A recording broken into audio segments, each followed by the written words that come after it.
Ladies and gentlemen, please give a big Manchester welcome to Michael McIntyre. That's fucking right there, baby! Woo! What more do you need? Okay. Good evening! All right! Yay! Oh, good Lord. Nice.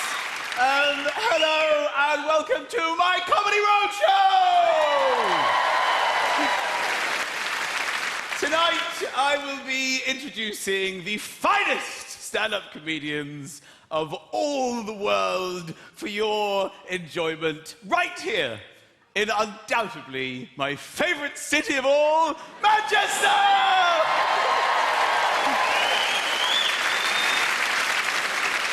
So I arrived earlier today. I drove past Hope Hospital. Is this really the best name for a hospital? Hope is the last resort. When there's nothing else, there's always hope. And you name your hospitals this? Hiya, I'm here to see me dad. Right, you want the fingers crossed unit? That's straight down there. If you get to 50-50 ward, you've gone too far. Come back, all right? I'm staying in the Hilton Hotel, which is sort of like, it goes up and then there's another building that goes up. It's like Tetris. It's like a sort of odd building.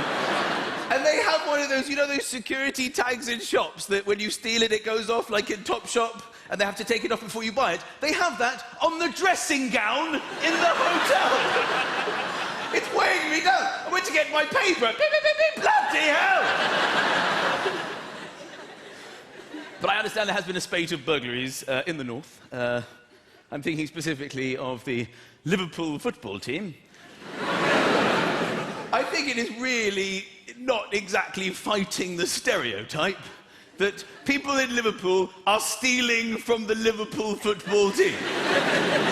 They're supposed to be their heroes, and they steal from them while they're playing. Because that way they know that they're not at home. Genius!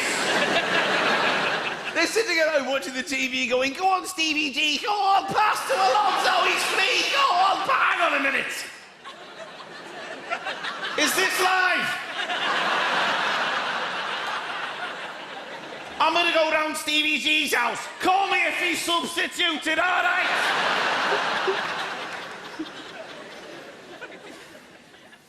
Of course, I don't want to bring up football too much in Manchester, because I know this is a bit of, friction. I don't want to separate people into their teams. I know you all divided who support. I said to my wife that, they're called Man City and Man United. And it was her, not me, okay, who pointed out they do sound like gay clubs, okay? You can't argue with it. Don't shoot the messenger.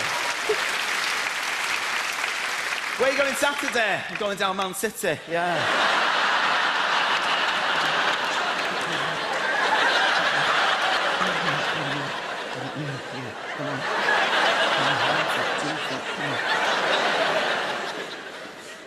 Go to any of the clubs? Yeah, Man United, it's absolutely great.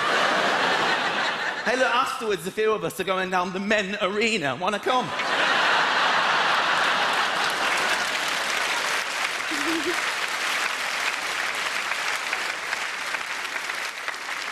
I came up on train. Train is, I was facing backwards, which is never good. You always think, can I cope with facing backwards? When it starts, ooh, I don't want to face backwards. You hold on to your ticket because they will be inspected. People will inspect your tickets. Even tonight, you've come in, you will hold on to your ticket. Even though you're in, you feel, I better hold on. You'll never know. You look at it, do I need this? Okay, well, I will hold on just to this. You even do this on aeroplanes. There's no reason for this. Once you're on the aeroplane, you look at your ticket and, well, I'll put it in pouch, you never know. It's very unlikely halfway through the flight someone's going to go, tickets, please! I don't have it. Stop the plane!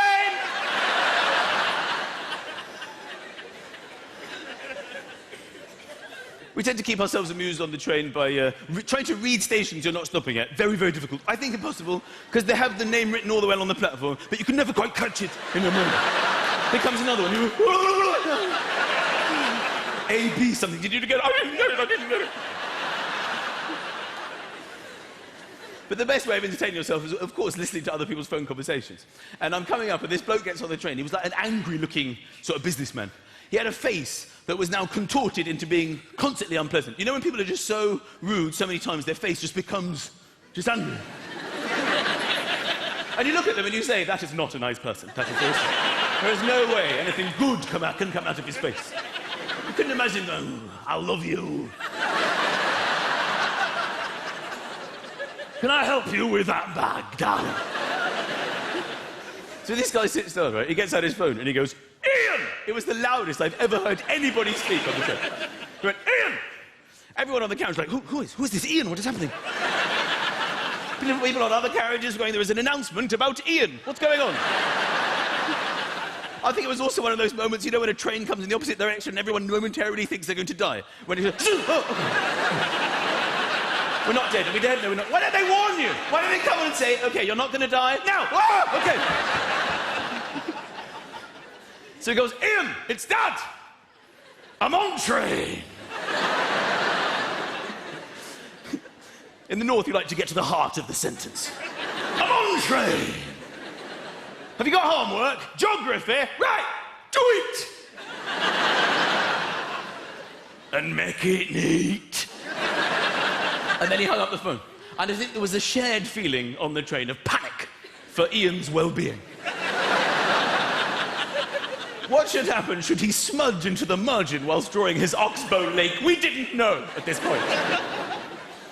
But then it sort of settled down. We carried on the train, trying to read the stations, just chilling out. After about 10 minutes, he swore to himself. He wasn't even on the phone. He just went, shit! And everyone's on the phone.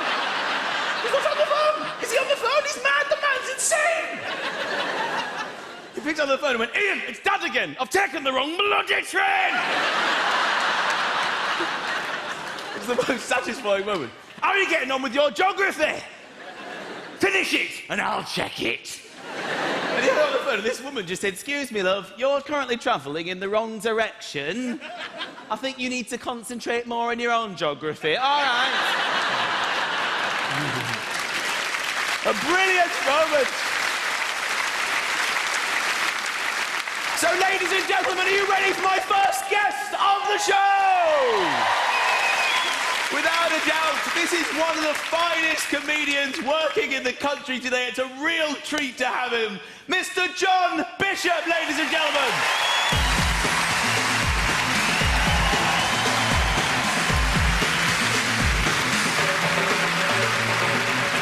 Hello. Hello, good evening, how are you? Good. Don't worry, I've never heard of me either. Gotta be honest with you, ladies and gentlemen, it's lovely to be here. For those who haven't yet worked out, I'm from Liverpool. Yeah. It just shows the BBC's commitment to ethnic diversity. They could have put me on anywhere, but they don't know. Let's throw them in Manchester and see what happens.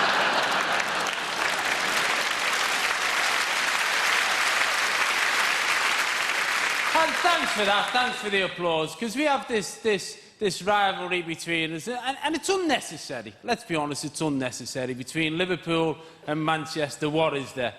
Warrington. And let's be honest, before the Swedes built a shop, we didn't even know it was there.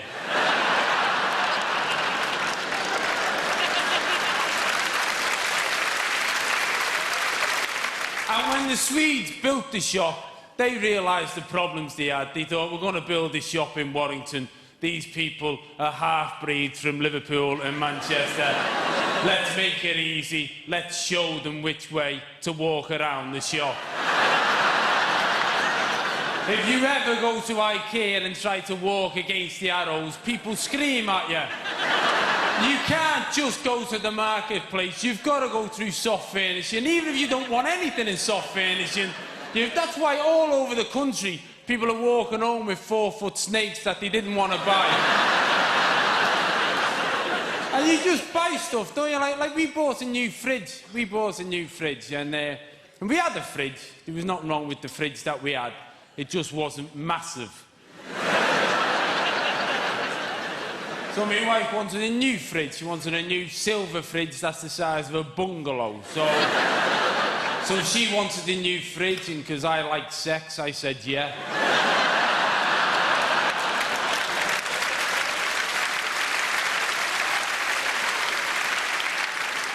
And we got this fridge, and the best thing about this fridge, the big selling point about this fridge, is that you can get instant cold water direct from the fridge, which is, I've got to be honest, that hasn't half changed our lives.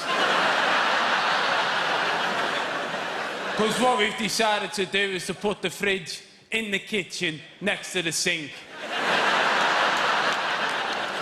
I'm probably saving myself a yard of walking every day. But what that meant is that we had the spare fridge. We had the spare fridge, and there was a time when I was growing up that having a spare fridge was easy. What was that? Well, that was the joke, but but obviously I didn't know I was in a double act.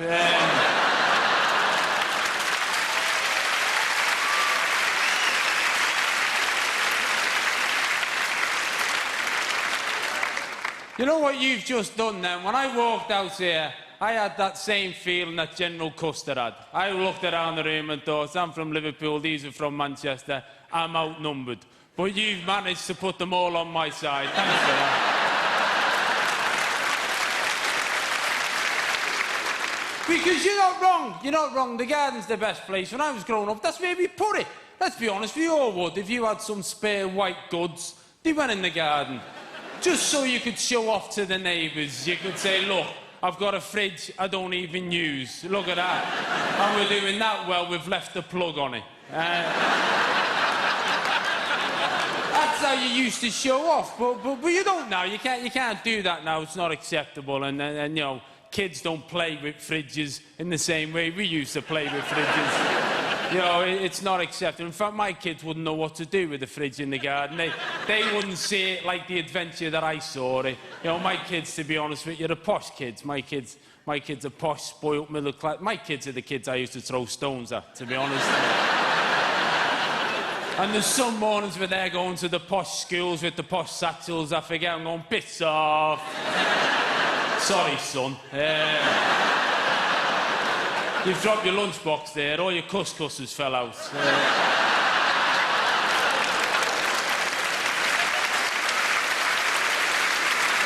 So there's no point, there's no joy in leaving it in the garden. So what we did, I thought, I'll have to get rid of it. I don't know if anyone's tried to get rid of a fridge these days. It's a nightmare. But I don't know if you're aware of this fact, that if you're from Liverpool, by law, someone in your family has to have a van.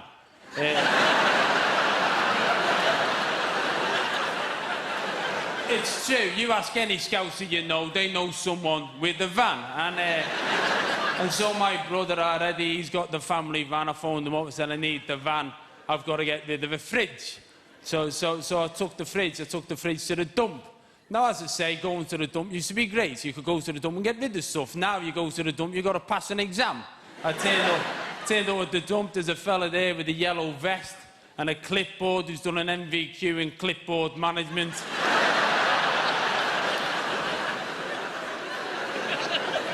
I turned up at the dump. He said, what have you got? I said, rubbish. And he said, well, what's in the back? I said, the fridge. He said, whoa, you can't bring that here. I said, why? He said, we've got an environmental policy now. You can't just bring a fridge here. I said, why not? He said, well, fridges have got fairons in. You can't just dump a fridge anymore. I said, well, what has to happen? He said, well, you'd have to phone us up. I said, and then what happens? He said, then we come and get it.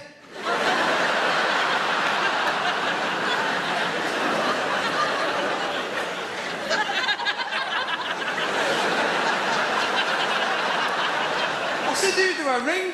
This is true, this. I said, who do I ring? And he gave me a number. I'm sat in the van, I've got my phone out. I pressed the number.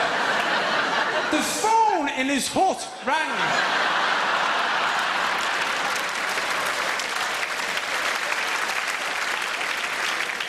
He went to the hut, he answered the phone, he said, hello? I said, I've got a fridge. He said, where are you? I said, I'm outside, dickhead.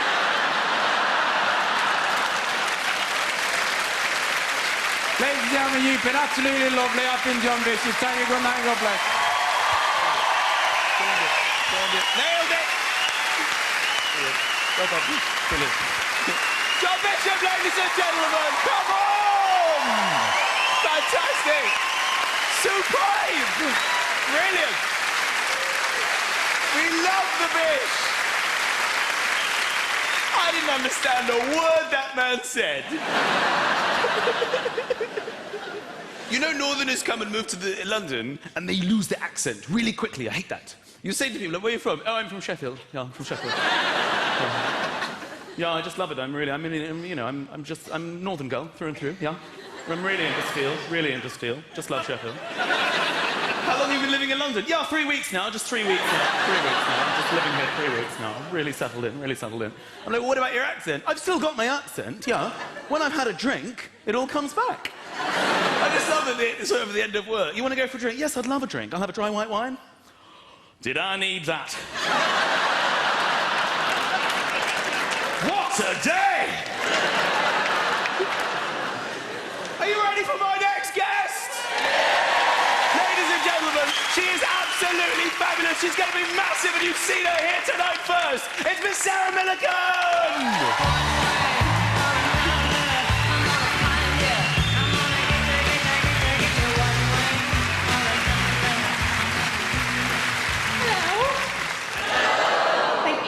Tell you a little bit about me first. I got married at 22 and divorced at 29. Have I got any divorcees in? Give us a cheer. Some really happy people, well done. Have I got anybody in here who's married? Give us a cheer if you're married. Don't sound as happy as that fella up there. Never mind, your time will come. Who's married at the front? Give us a wave if you're married. Let's have a look. Nice lady, how long have you been married? 3.5 years. Oh, you're nearly done.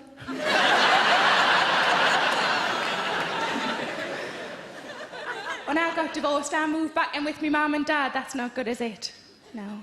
When we first split up, somebody said it was like a bereavement. It's one of those stock phrases that roll out to people who've never thought of peeing on the husband's toothbrush. I'm not telling them. Time's a healer. Plenty more fish in the sea. My own personal favourite. I never liked him.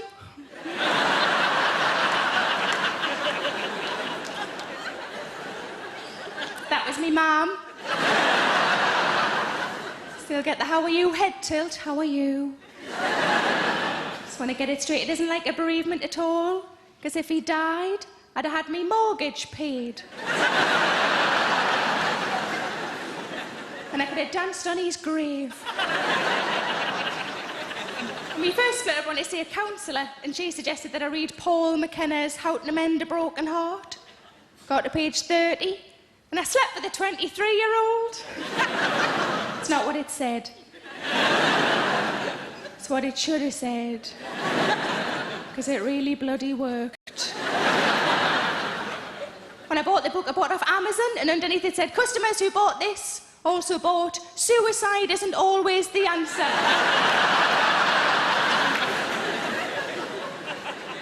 Because it sometimes is. But when I became newly single, a friend of mine bought me a teapot for one cow. She's not my friend anymore. She's not even alive anymore. She's alive, she's just heavily disfigured. Some kind of teapot-related incident. But I had a bit of a New Year's resolution this year, decided that I was going to start watching me weight. I realised watching me weight doesn't imply that it's going to get any less, does it? Just like I'm documenting how fat I'm going to get. But I think because my downfall is cakes and puddings, I don't really drink an awful lot, and I was going to say I don't do drugs, but I did have a space cake once. I just heard the word cake. I just found it really dry. I mean, I might not know drugs, but I do know cake. I just think a bit of buttercream wouldn't have gone astray. It's almost like they hadn't thought about the cake part at all. But I think I'm like everybody else in that there are bits of me I really don't like, and I really don't like my legs. And recently I decided, sod it, nobody cares but you, just wear a skirt. So I wore a skirt, and on the first day of wearing a skirt, I got whistled at by a builder. How good is that? Wasn't so much a wolf whistle as he went...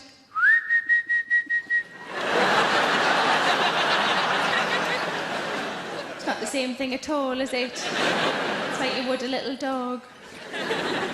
But I did, in a moment of stupidity recently, I did toy with maybe getting myself some thigh-high boots. And sort of fishing for a compliment, I said to my sister, where would I get thigh-high boots that would fit my thighs? And she said, well, trannies must get them from somewhere.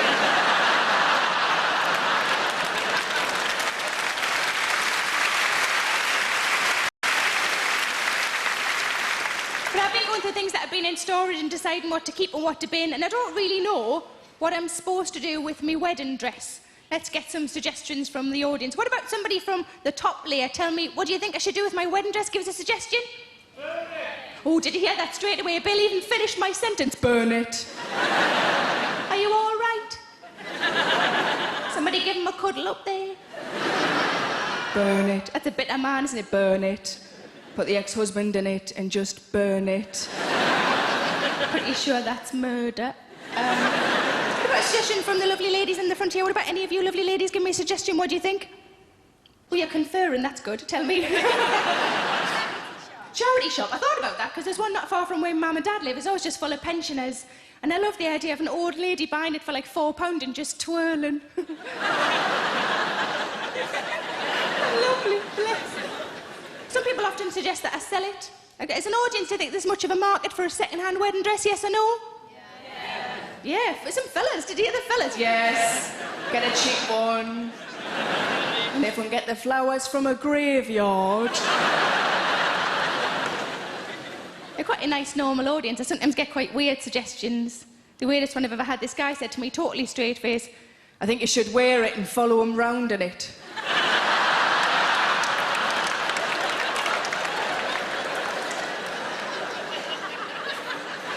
And I looked at his girlfriend who was sitting beside him as if she was going to go, what's he like? And she just went... That's not my favourite one. My favourite one I've ever had. Somebody said I should wear it on first dates.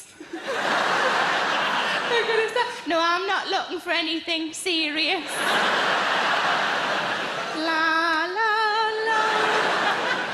Oh, you've been really nice. But I'll leave you with one thing. I've noticed recently how you can tell as a woman whether or not you're overweight.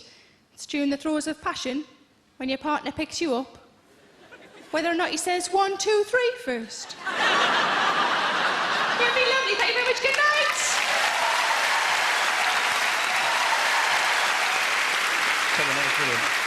Welcome.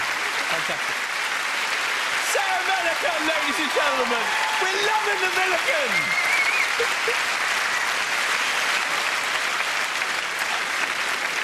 Now, ladies and gentlemen, we're in Manchester. It's a thriving, major city of the world, and we've invited some of Manchester's finest to join us here tonight. So how's about a wave from Coronation Street? Where are you? There they are, ladies and gentlemen. It's the Nation Street. There she is, Sally Lindsay. Hello! I'm from London, never seen it. We also have Waterloo Road has many of its cast here. Hands in the air, come on, guys! There they are. Kids. I can see one of you. What are you, texting or something? You've got your phone. Having a text. I don't understand mobile phones. I don't understand the leaving messages you have. There's options when you leave a message at the end of the message. It goes, to listen to your message, press 1. To re-record your message, press 2. I'm just leaving a message. I'm not cutting an album. It's really not that important. Are people taking it so seriously? People going, OK, I'll be about 15 minutes late, darling. I'll pick up some milk. OK, play that one back.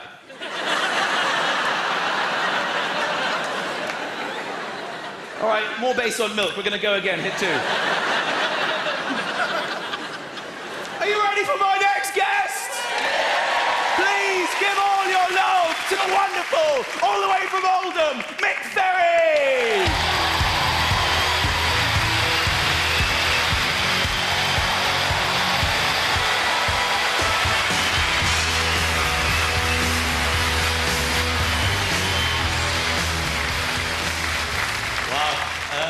I am from Oldham, like he said, just down the road there, which is, whoa, if you're wondering where you can smell Sillick Bang from, that's coming from me. It's nice being here, because if I was back home now, I'd be throwing stones at the moon now, so... I don't know if anybody's done that. You'll notice as well, I think I'm probably the fattest comic that's going to be on the bill tonight, so... any other sufferers? Yeah, well done, mate. Yeah, there you go. Yeah, you're overweight. You're like me, you can't deny it, can you? You know, there's no holding it in anymore. You go, yeah, I'm fat. I put weight on about 8 years ago, and I genuinely thought, I was looking forward to it, because I thought, I don't know about you, mate, but I genuinely thought that I would, if I become fat, I'd become bubbly and get a great personality. That's all I'd ever heard about fat people, is how nice they were. And I'm not, I'm still miserable, that's a problem. I just eat chocolate at 2 in the morning and cry. Has anybody ever used a cat to polish a telly? You know the cat's asleep in front of the TV, a bit of dust on your screen, you just pick your cat up and wipe your telly. I know I'm not the only one who's done that. If you've got laminate flooring, you can put your foot on it and drag it like that. They love it. Hey, I'm cleaning. Just spray them up with polish before you do it.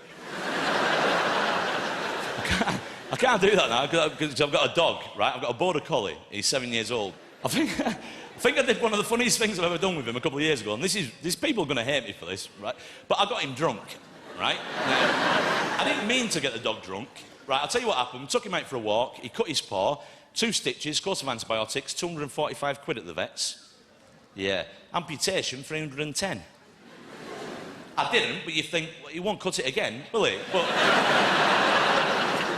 So I thought I'd cheer him up. I put some brandy in his milk. It's wrong, but the funniest thing I've ever done. Because I was drinking myself. You can't get your dog drunk. You've got to drink with them. That's tight. You know what I mean? They just stare at you, go, why am I drinking on my own then?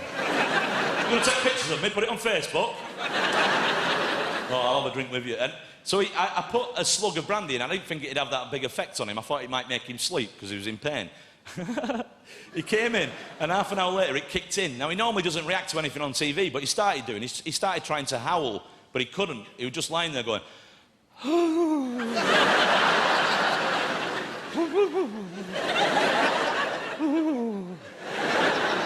And I started laughing. I couldn't stop myself. I was laughing so much. And he got angry, wanted to fight me. So he was like, calm down, you've had a drink, sit down, what's wrong with you? And then he spent half an hour just texting old girlfriends. That's all he did. Bizarre. It's bizarre. I have got kids as well, and I would imagine we've got quite a few parents in. I've got 3 children there, and it's getting awkward, because my eldest now, she's 20, and this is hard for me to admit, and there's a lot of men who know what I'm talking about. She's 20. I'm very proud of the way she's turned out. She's a lovely young woman. But I'm more interested in sleeping with her friends now, which... Yeah, it's a bit hard to admit. I shouldn't really be doing it on TV. I've got to be honest with you. I've just realised. But it makes it uncomfortable. She brings them home some weekends, and you try and be nice. You all right, girls? You have a sleepover? You what, Dad? We don't do that anymore. We're all 20. All right, just being friendly. Stop staring at them. You make them uncomfortable. Put your pants on.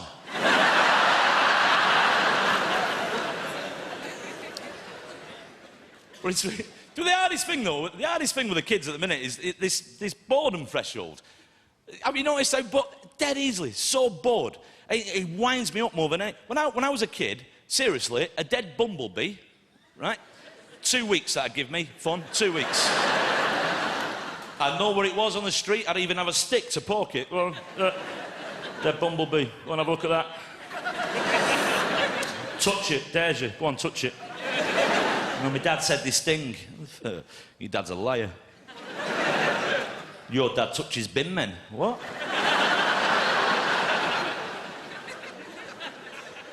Well, it's a lack of imagination. It's like my favourite game when I was a kid. My favourite game was to get an old leather football that had burst, take out the bladder, and fill it with broken bricks.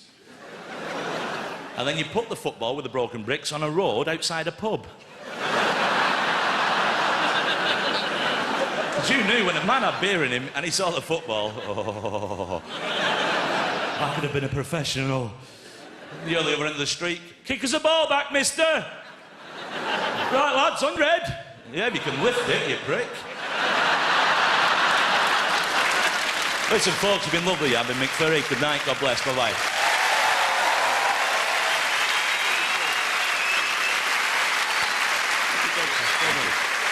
McFurry, ladies and gentlemen, come on!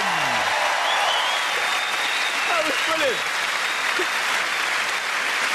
So I'm going to chat to some more people in the audience, you know, because I've heard that there are people here. Noddy Holder's there! Noddy Holder!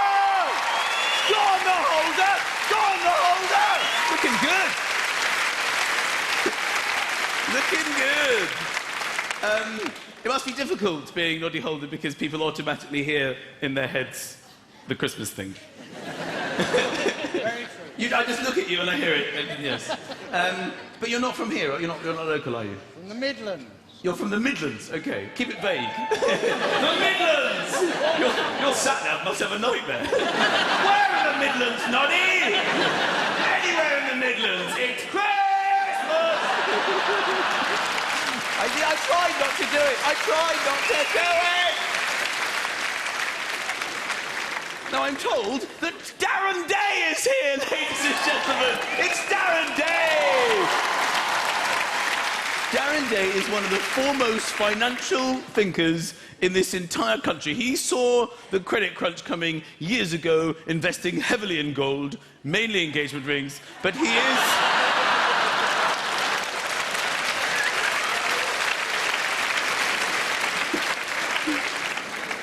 I remember when I proposed to my wife, I got her a beautiful diamond ring.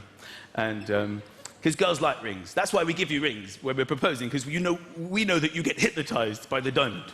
It's like you turn into Gollum from The Lord of the Rings. You see single girls outside jewelers just going, soon. Precious shall be mine. I got my wife a beautiful diamond ring, and I even had it engraved. Yeah. With the price. I thought that was something she needed to know. Ladies and gentlemen, it has come to that time when I welcome our headline act! This man is absolutely fantastic. You're going to absolutely love him. He's one of my favourites. I love this guy. He's hilarious. He's making a massive name for himself. He's Manchester's own. It's Jason Manford!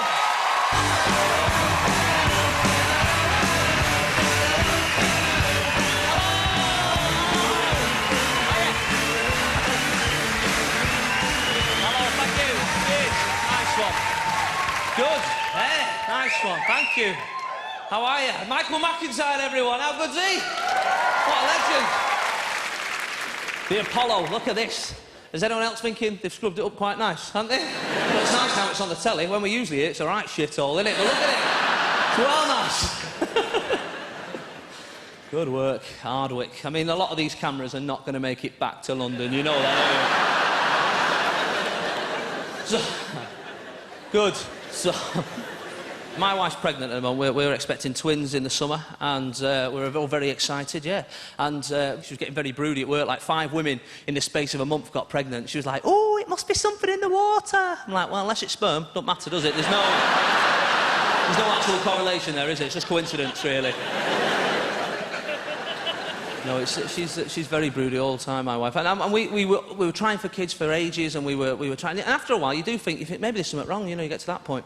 And we went to the doctors. And I hope nobody ever has to go through this situation. It's an embarrassing situation. It's awful, right? It's a little bit demeaning sometimes. And we went in, and luckily nothing was wrong. It all happened fine. But we went in and we met this doctor, Dr. Barron, as well. That's not who you want to meet when you're talking. I was like, is there anyone else available? Dr. Low Sperm Count or something? What's going on here? Anyway, she dealt with it fine, right? She asked me wife a load of questions. Then she turned to me, right? She says to me, right, Mr. Manford, how many times on average a week do you masturbate?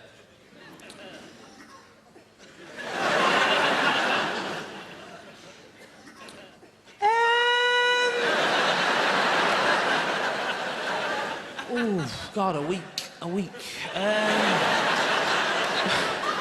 I've left my diary at home, like...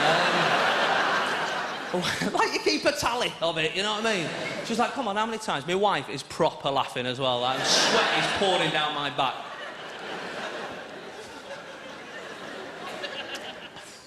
I said I don't really, you know, I'm too busy. She says, no, come on, we're all adults, how many times a week? I said, just, you know, the average amount, really. Whatever the national average is, that's me, bang on in the middle there. Whatever the neighbours are doing, that's me. Keeping up with the Joneses, that's me.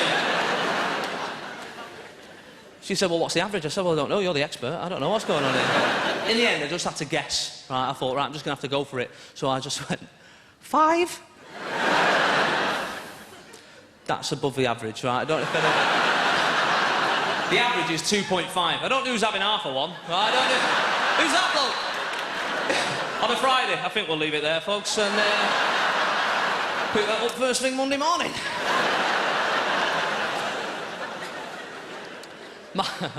I'm looking forward to being a dad. I'm looking forward to it, because like, dads are amazing. They can do stuff that nobody's ever taught them. You know, like changing a plug with a butter knife. That's never something that... That's in no DIY manual, that, is it? Give it here, I'll sort that out here at the kitchen table. Don't worry about it, there we are. Is that live? That live, that? Shut that live. And parents are important. They teach you, of course, they teach you everything. I mean, dads are less important, I think, in the sense that most of the stuff they do is just made up. You know what I mean? They've made it up. They're liars, aren't they? Dads are liars. And nothing serious. Like the classic in our house, and you might have had this, it's a classic all over this country, you might have heard this before, is when the ice cream van comes round, when he plays his music, that means he's got no ice creams left, doesn't it, right? And that, in our house, was a fact, OK? I mean, to the point where you'd seen a line of kids outside, you go, Dad, them stupid kids out there. They're deaf or something. What's going on there? Don't they know the truth like me and you? Anyway, I'm off to college. Right, you know, those lines would stay with you forever, wouldn't they? My dad told us that black puddings lived at the bottom of the garden, right, that they were little animals. And every morning, he'd go down, he'd catch a few in a net, take their legs off, poke their eyes out, put them in a pan, have them for his breakfast. Now, that's quite cute at home. Makes you sound like a right knobhead at school, though, it does. No wonder we got bullied. What are you doing this weekend, Jay? Going black pudding on to with my dad. But the worst one my dad did, I remember I was always a little bit in trouble, my brother was in trouble, we'd always fight, and my dad, he was working nights, so one of the rules was you just got to be quiet all the way through the day, really quiet, and he'd be fast asleep upstairs. And me and my brothers, even when we were proper fighting, he'd still be on mute. It was amazing. And my brother would wind me up, he'd come running in from playing football, all hot and sweating, he'd go to the fridge, he'd start drinking milk straight out of a 4-pinter. I could see bits of sweat going off his lip onto the milk. That's going on my ready break, innit? I don't need that. So what I'd do as an 8-year-old is I'd hide behind the fridge and I'd jump out, squeeze it in his face dead hard. Now, that's quite humorous now when we're adults, right? When you're 8, that is the funniest thing you will ever see. Until it starts seeping out of his ears and his nose, and then you come to a new level. And he'd be like, Dad! Dad! I'd be like, shut your mouth. Some power kill you. Chopper made it worse, obviously, you know. And then I did that worst sound of my childhood, my dad's foot hitting the floor upstairs.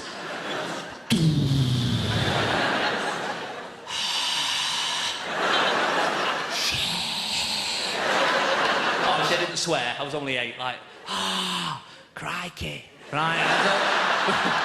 Red hot libido, you know. And then we start coming down the stairs like,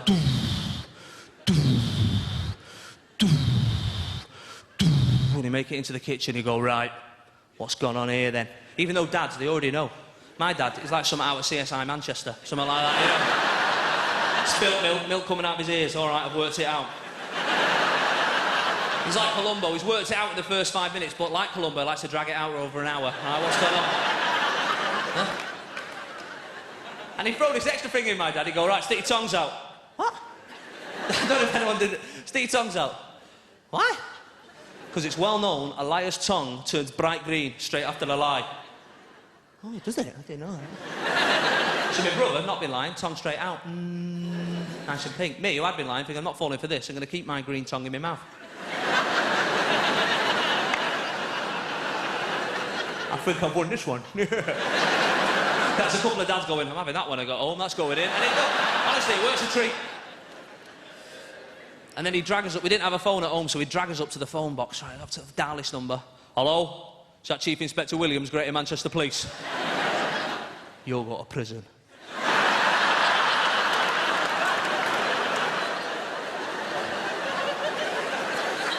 Prison? I'm only 8. I don't care. If you're old enough to push milk in your brother's face, you're old enough to go to prison, all right? She's not a phrase I've heard since, but he swore by it. Yeah, he's been bad again. All right, yeah. Then the phone will come to me. Hello!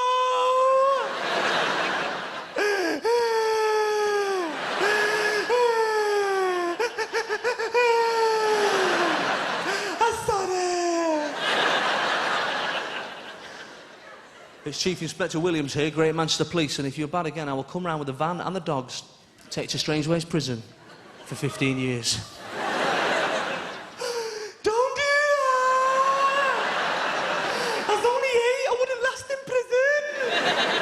You wouldn't either, would you? What are you in for, mate?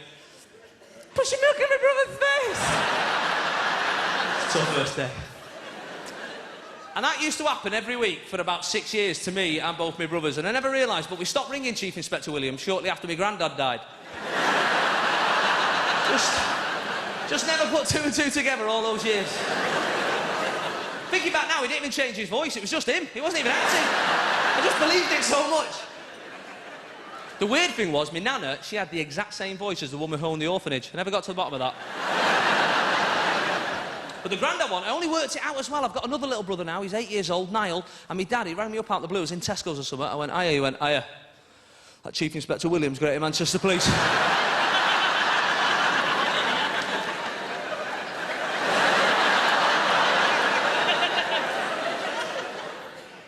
I will not be part of your lie, old man.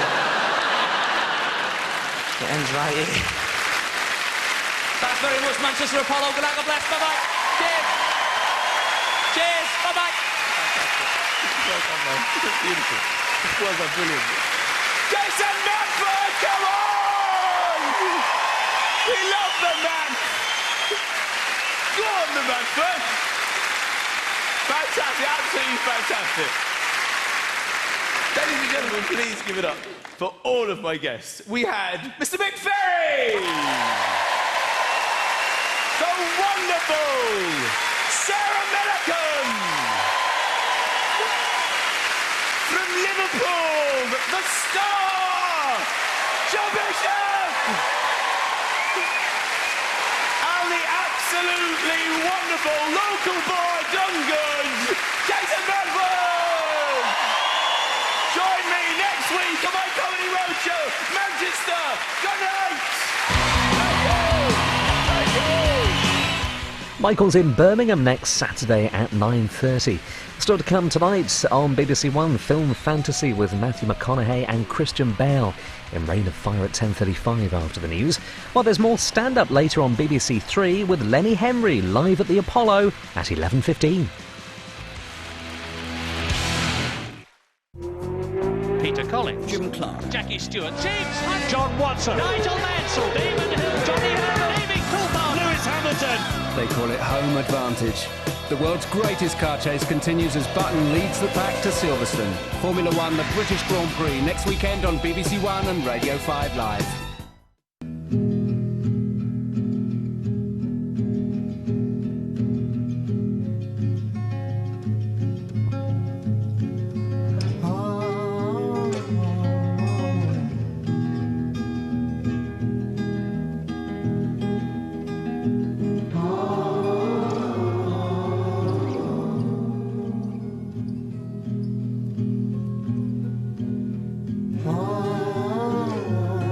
Occupation. New drama, all 3 parts in 1 week. Tuesday at 9 on BBC One.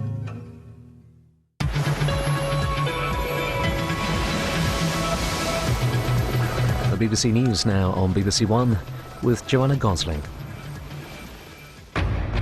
Mahmoud Ahmadi